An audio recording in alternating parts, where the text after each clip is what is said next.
இஸ்லாமிய பெண்ணியம் தான் சரின்னு சொல்கிறீங்க. அப்போ சபரிமாலா சொல்லக்கூடிய பெண்ணியமும் இஸ்லாம் சொல்லக்கூடிய பெண்ணியமும் ஒன்றா? ஏன்னா பெரியாரியவாதிகள் பெண்களுக்கு ஆடை சுதந்திரம் வேணும்னு சொல்கிறாங்க.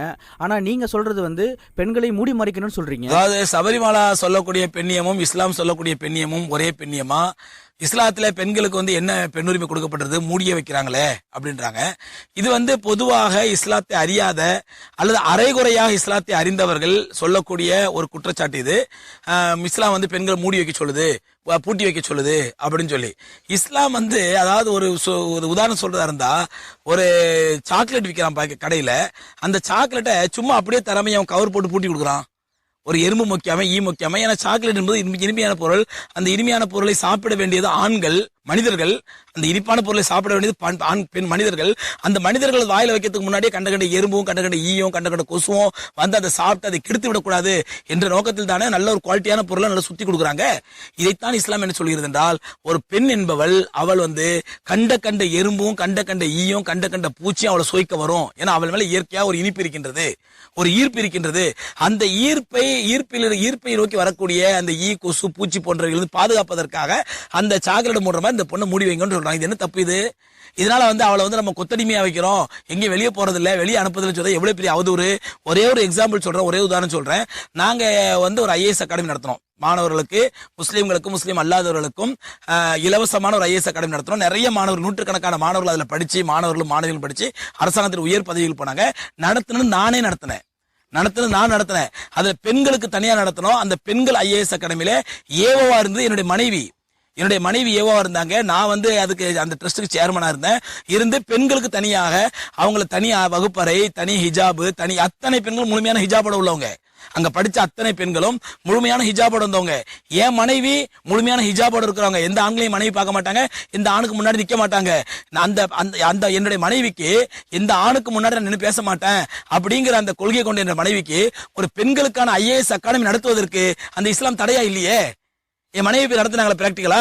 அதே மாதிரி அந்த பெண்கள் ஹிஜாபோட இருந்த பெண்களும் அவங்களும் எந்த ஆணுக்கு முன்னாடி நாங்க நின்று பேச மாட்டோம், தேவையில்லாத விஷயங்கள் பேச மாட்டோம் என்ற கொள்கை, இஸ்லாத்திய கொள்கையை பின்பற்றக்கூடிய அந்த பெண்களும் வந்து IAS படிக்கிறதுக்கு அவங்களுக்கு இஸ்லாமிய கொள்கை தடையா இல்லையே. நான் சொல்லி இதுதான் பிராக்டிக்கல். மற்ற இந்த பெரியாரிஸ்டுகள், போலி பெரியாரிஸ்டுகள் சொல்லக்கூடியதெல்லாம் வந்து அவருடைய கற்பனை, அவருடைய காழ்ப்புணர்ச்சி, அவங்களுடைய வக்கிரமம், இஸ்லாத்தின் மீது வக்கிரமம்.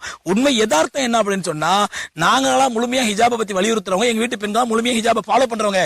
என் மனைவி அணியக்கூடிய ஹிஜாபு, என் மனைவி அணியக்கூடிய அந்த பர்தா ஒரு பெண்களுக்கான IAS அகாடமி நடத்துறதுக்கு தடையா இல்லையே. அந்த IAS அகாடமியில் அந்த படிக்கக்கூடிய பெண்கள் ஹிஜாபோடு வந்து படிச்சாங்க. அவங்க அணிஞ்ச ஹிஜாபோ, அவங்க அணிஞ்ச பர்தாவோ அவங்க IAS அடிப்பதற்கோ IAS ஆவதற்கோ தடையா இல்லையே. என் மனைவி வீட்டை படிச்ச பிள்ளை இன்னைக்கு நாமக்கல்ல சப் கலெக்டரா இருக்காங்களே, ஃபாத்திமா பேகம் சொல்லி. எத்தனை ஆதாரங்களை காட்ட முடியும் உங்களுக்கு? கர்நாடகால அரசு உயர் பதவியில் இருக்காங்களே என் மனைவி வீட்டை படிச்ச பிள்ளைங்க. அப்ப இதுதான் பிராக்டிக்கல். இதுக்கு எந்த இஸ்லாம் தடையா வந்து நிக்கல, எந்த இஸ்லாம் குறுக்க வந்து நிக்கல. என் மனைவி போய் ஹிஜாபோட போய் IAS அகாடமி நடத்துவதற்கோ, என் மனைவி ஹிஜாபோட இருந்து IAS வகுப்பு நடத்துவதற்கோ, அல்லது பிள்ளைகள் ஹிஜாபோட IAS படிப்பதற்கோ, IAS ஆவதற்கோ, கலெக்டர் ஆவதற்கோ இஸ்லாம் தடையா இல்லையே. இதான் பிராக்டிக்கல் உண்மை. இதை விட்டுப்பட்டு இந்த போலி பெரியாரிஸ்டுகள் இஸ்லாத்துல பெண்கள் மூடி வைக்கிறாங்கன்னா, நாங்க பெண்களுக்கு கொடுக்கக்கூடிய உரிமையை இஸ்லாம் கொடுக்கின்றது அவர்களுக்கான பாதுகாப்போடு. நீங்கள் முஸ்லீம் பெண்கள் கொடுக்கிற உரிமை என்ற பேரில் அவர்களுடைய பாதுகாப்பு இல்லாம கொடுக்குறீங்க, நாங்க பாதுகாப்பா கொடுக்குறோம். இதான் வித்தியாசம். பெண்கள் எதை ஏத்துப்பாங்க? தனக்கு பாதுகாப்போடு கிடைக்கக்கூடிய உரிமையை ஏத்துப்பாங்களா? ஒரு பாதுகாப்பே இல்லாம கிடைக்கக்கூடிய உரிமையை ஏத்துப்பாங்களா? நீங்க கொடுக்கக்கூடிய உரிமை என்பது பாதுகாப்பு இல்லாத உரிமை. எந்த நேரத்திலும் ஒரு பெண் வந்து நீங்க என்ன சொல்றீங்க? பெண்ணியம் கலாச்சாரம் சொன்னா ஒரு பொண்ணு அவ இஷ்டப்பட்ட ஆடை அணியணும், அவ அங்க அவயங்கள்லாம் மக்கள் காட்டிட்டு போனோம். அங்க அவயங்களை காட்டும் போது தானே ஆண்களுடைய காழ்ப்புணர்ச்சிக்கும் ஆண்களுடைய வக்கிரம புத்திக்கும் ஆளாறாங்க. எத்தனை பெண்கள் பாலியல் வன்முறைக்கு ஆளாறாங்க? இந்த பெரியாரிஸ்டுகளாலேயோ இந்த முற்போக்குவாதிகளை தடுக்க முடிஞ்சதா? இஸ்லாமிய சட்டத்தை கொண்டு வாங்க, தடுக்க முடியுதா இல்லையான்னு பார்க்கலாம். இன்னைக்கு அரபு நாடுகள்ல பாருங்க, நான் எல்லா அரபு நாடும் சொல்லவில்லை, எங்கே இஸ்லாமிய ஆட்சி நடக்கின்றதோ அந்த அரபு நாடுகள்ல பெண்களுக்கு ஏற்படக்கூடிய பாதிப்பை ஏற்படுங்க. நம்ம இந்தியா மாதிரி நாடுகள் நடக்கக்கூடிய பெண்களுக்கான பாதிப்பை பாருங்க. எது ரேஷியோ அதிகம்?